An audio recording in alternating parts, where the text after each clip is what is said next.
Salve galera, como é que vocês estão? Espero que todo mundo bem. Como o Zé adiantou para vocês na terça-feira, eu vou começar a ajudá-lo na produção desses vídeos, que não são uma aula, né? Mas a gente vai escolhendo documentos, textos, fontes, livros, vídeos, áudio, aquilo que a gente curtir, acho que possa interessar a vocês e que sirva não só para a gente manter um contato, né? Mas que no futuro mesmo a gente possa usar, porque são elementos que a gente também gosta e que raramente a gente pode e consegue trabalhar é, na aula, né, durante o trabalho de sala de aula. Bom, ele falou para vocês que eu ia trabalhar a identidade de esporte, identidade nacional de esporte, vou deixar para a semana que vem, porque na semana passada aconteceu um fato muito interessante, que foi a publicação de uma charge pelo Aroeira, um desenhista muito famoso, né, brasileiro, e que ele fez uma análise crítica da fala do presidente da República sobre pessoas entrarem em hospitais e fotografarem leitos. E, bom, o ministro da Justiça pediu explicações sobre aquele desenho, os chargistas fizeram um amplo movimento de releitura do trabalho do Aroeira, e houve um amplo debate sobre liberdade de imprensa, liberdade de expressão. Quem não acompanhou, procurei no Google, vocês vão achar com muita facilidade, bota Aroeira, Charges, vocês vão achar do que eu estou falando. E aí eu lembrei de um fenômeno do século XIX, que foi a caricatura do Charles Philippon, que transformava o rei Luís Felipe I da França numa pera. Ele fez esse desenho que vocês estão vendo aí, esse croquis, num tribunal, né, de justiça. Ele foi levado a responder sobre uma charge que ele tinha feito na sua revista, que se chamava La Caricature. Bom, o Philippon faz esse desenho que virou um exemplo para os historiadores da arte sobre o que é a arte caricatural, a estética caricatural, pela questão da simplificação dos traços, né? A caricatura ela nasce, é uma arte muito tardia, nasce no século XVI, como um contraponto ao retrato. É justamente isso. Como o retrato no século XVI ele tinha aquela busca dos mínimos detalhes da fisionomia, né? Aquilo que os olhos estão vendo, a caricatura ela era quase que um experimento jocoso sobre aquilo que a gente não vê.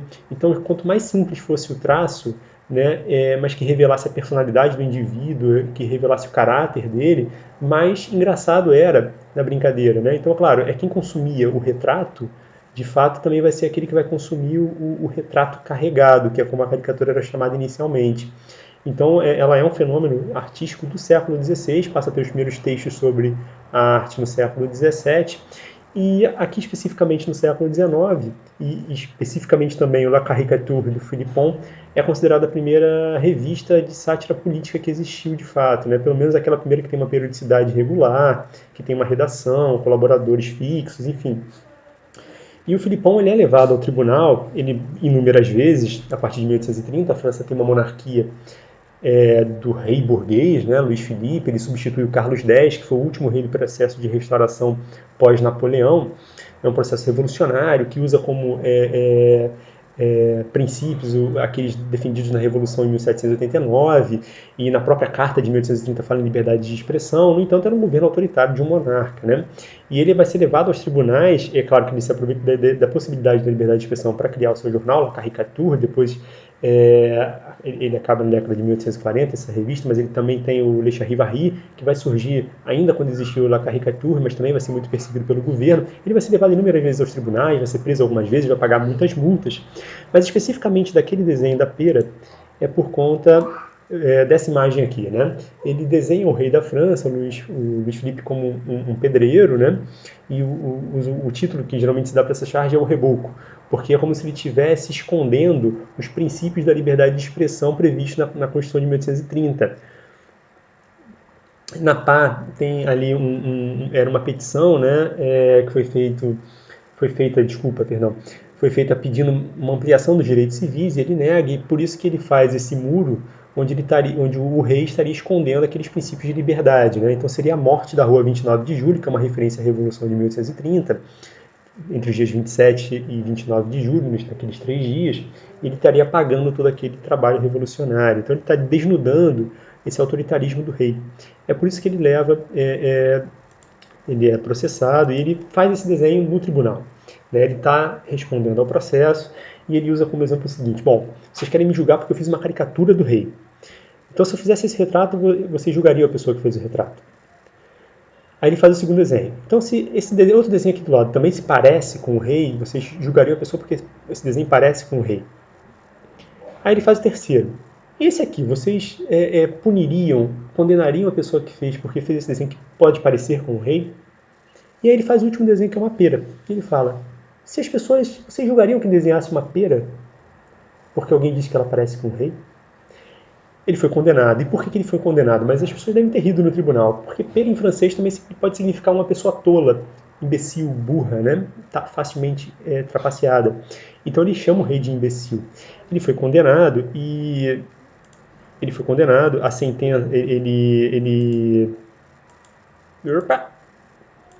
ele publica a sua defesa no La Caricature em 17 de novembro de 1831. Algumas pessoas, alguns pesquisadores falam que ele também publica a imagem no dia 24 do mesmo mês. Eu não achei na pesquisa que eu fiz na Biblioteca Nacional da França, mas no início de 1832 ele publica também o croquis, e aí eu estou botando a reprodução da revista, né? Ele foi preso no início de 1832, por isso que essa imagem foi publicada também. Bom, ele responde, e essa imagem da pera, ela ganha a França. O rei Luís Felipe, ele vai ter essa cara de rei burguês, mas ele vai conviver com uma crise econômica, um movimento dos trabalhadores cada vez mais organizado, tanto é que ele vai ser derrubado em 1848, já com aquele processo político com tendência socialista. Então ele vai lidar com uma crise econômica, uma classe trabalhadora se organizando em inúmeros motins, né? Em 1832, por exemplo, por conta da morte do Lamarck, que era um general do período napoleônico, os republicanos tomam as ruas, né, que é aquele que vocês leem ou já viram lá no livro dos Miseráveis, no filme, né? De tal maneira que ele lida com inúmeras revoltas, uma tentativa de assassinato em 1835. Então ele é um sujeito que, apesar do seu discurso liberal, ele vai ser extremamente autoritário, né? E ele vai fechar muito o regime. E a pera se torna o símbolo desse rei. E todos os caricaturistas passam a usar a pera para representar o Luís Felipe. Bom, o Filipão vai sofrer inúmeras perseguições, vai continuar sofrendo. Em 1832, por exemplo, justamente na morte do Lamarck, os republicanos tomam as ruas e o Filipão, como republicano histórico, também passa a questionar o rei. Ele faz esse desenho aí que ele também vai ser levado aos tribunais, né? Ele vai ser acusado de incentivar o regicídio. E por quê? Ele desenha na Praça da Concórdia, ele propõe um monumento, né? Um monumento a Espiapera. Ele faz um trocadilho com um monumento expiatório que foi feito em homenagem ao Luís XVI e a Maria Antonieta. E ele escolhe desenhar essa proposta de monumento na Praça da Concórdia, que foi por isso que ele é levado aos tribunais, porque foi onde o Luís XVI foi guilhotinado, né? Ele responde por esse processo e por inúmeros outros, e por conta disso tudo ele tem que pagar inúmeras indenizações, tem que pagar inúmeras multas. Em 1834 ele vai ser condenado novamente, e aí o Daumier, que era um chargista, foi um dos mais famosos chargistas da história, ele refaz aquele croquis, uma releitura do croquis do Filipão, e eles vendiam esse desenho de forma avulsa para poder pagar as multas, né? 6 mil francos, né? Tem um pesquisador que tenta trazer para os dias atuais os valores, daria mais de 20 mil euros. Essa imagem é a mais famosa, mas é a partir do desenho do Filipão, mas foi feito pelo Daumier. De tal maneira que a imagem da pera toma a revista por muitos e muitos anos e também toma a França. Os muros das cidades eram desenhados com pera. Ele vira de fato a forma de se representar o rei. Numa das sentenças dos juízes, das condenações, de inúmeras condenações que eles sofreram, tanto La Caricature quanto o Charivari, numa delas eles são obrigados a publicar a sentença na capa do jornal, né, da revista, do periódico. E aí eles, mais uma vez, vão recorrer à pera, num dos exemplos mais importantes da história da imprensa de resistência e censura, né? Eles publicam toda a sentença com a tipografia, fazendo um desenho de uma pera. E é o melhor exemplo do que uma caricatura, né? O leitor que batia de frente com essa imagem via o rei e via também que era uma imposição do governo ter que publicar aquela sentença. Né? E a primeira palavra que já está lá em cima é Luís Felipe. Então você não tem como não identificar com o rei. E é um trabalho tipográfico, né? Eles usam as letras para fazer a caricatura. Isso é realmente sensacional. Bom, a gente está botando 1831, 1832, 1834. Né? A pera vai fazer parte desse jornal e vai ser a forma de representar o Luís Felipe. De tal maneira que em 1835, às vésperas das comemorações da Revolução de 1830, em julho, o Le Charivari, lá do Filipão, ele faz uma edição de denúncia. Eles fazem com todas as letras, né, a tipografia toda na cor vermelha, e eles vão botando como denúncia todas as pessoas que foram mortas pela Guarda Nacional desde 1830. É a chamada edição vermelha do Le Charivari. Todo jornal está assim. No dia seguinte dessa edição, realmente deve ter sido bombástica para a época, o rei sofreu uma tentativa de assassinato, né? Quase 20 pessoas entre mortos e feridos da sua comitiva, e o rei fecha ainda mais o regime e vai para cima do Filipão. Os deputados aprovam as chamadas leis de setembro, no final de agosto, que vão censurar a imprensa de forma implacável.